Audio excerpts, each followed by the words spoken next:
love the channel and find it useful in becoming a happy retiree. Subscribe today. Myron, what's going on? How can we help? How you doing, Wes? Good.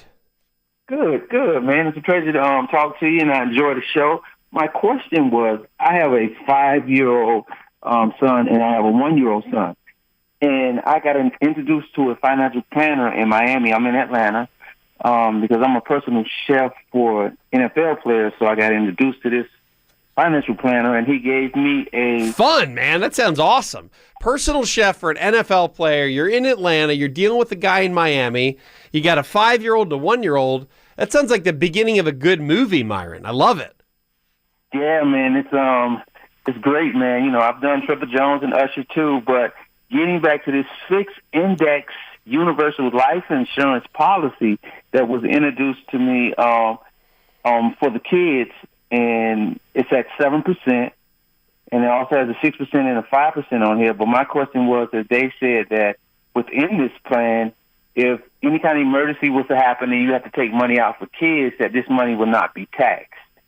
So let me ask you another couple quick questions on this. So the kids are 1 and 5. This is something that's been pitched to you for a savings for them or for your retirement? Well, actually, this is for them, not for my retirement, but he also talked to me, too, as well. But we're more interested in getting the kids involved because one of the players that I grew up with, he introduced me to him, and he said it worked well for him within the last 2 years. Okay. Well, I've got something to say about this in a second, though. And then how much do they want you to put in each year or each month into a contract like this? Okay, so the premium says the initial plan premium is $1,300, and then it has /year 1 to 46. Total premium paid is $59,846. So I'm just going to save you a lot of angst on this, Myron. This kind of thing is one of the very worst investment products that you can possibly consider. And I've seen it over and over and over again. And the problem here is that you're trying to deal with a hybrid type product. You've got it's an investment product, but it's also a life insurance product. And if you don't stick to the schedule, and you just mentioned, you said from year 1 to 46. Again, year 1 to 46. I mean, that is a generation. Who knows what the world will be like in 2 years, let alone 46 years, right? These projections, the problem with these universal life policies is that you have to stay committed to them for such a long period of time. I mean, you got to put the same amount of money in over and over and over and over again. And the reality is that your income, most people in America, our incomes don't stay like that and as predictable as you'd like them to be. It may seem predictable today, but let's say in 2 years, you go through a rough patch, or 5 years, or something happens, or 8 years from now, you've got a big expense. Oh, now the kids need to go to private school, and that's going to cost us. So there's so many unexpecteds that come up with in your own financial planning. The worst thing you can do is lock yourself into something that you have to stay committed to, or else it blows up. And that's the problem with a lot of these universal life policies. If you don't continue on the same premium course for a extraordinarily long period of time, it really messes with the contracts. And all of a sudden, what looks like this beautiful rainbow of financial planning becomes a dark thundercloud. And that's why, and I've seen it happen over and over and over again. On paper, these things look amazing.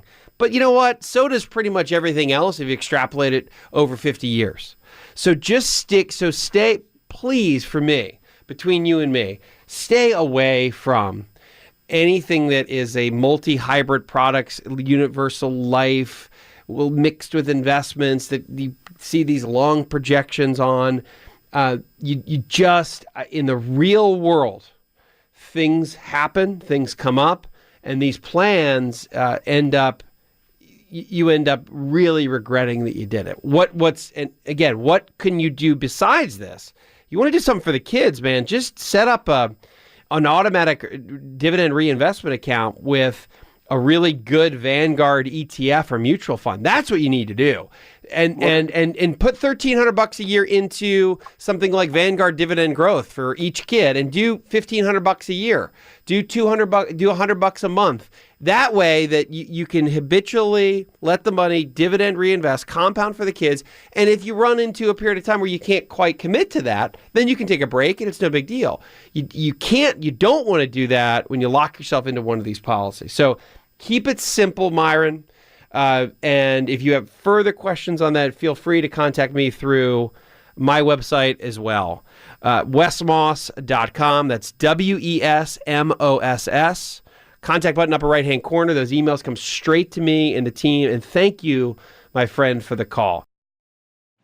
Hi, I'm Wes Moss, and thanks for taking a minute to hear about what's so different about my new book, You Can Retire Sooner Than You Think. So unlike other retirement books, this book will give you a step-by-step guide, whether you're in your 20s or 30s or 40s or 50s, to learn from what these successful and happy retirees did to get there. I hope you enjoy the book, but more importantly, I know that it'll help you retire sooner than you think.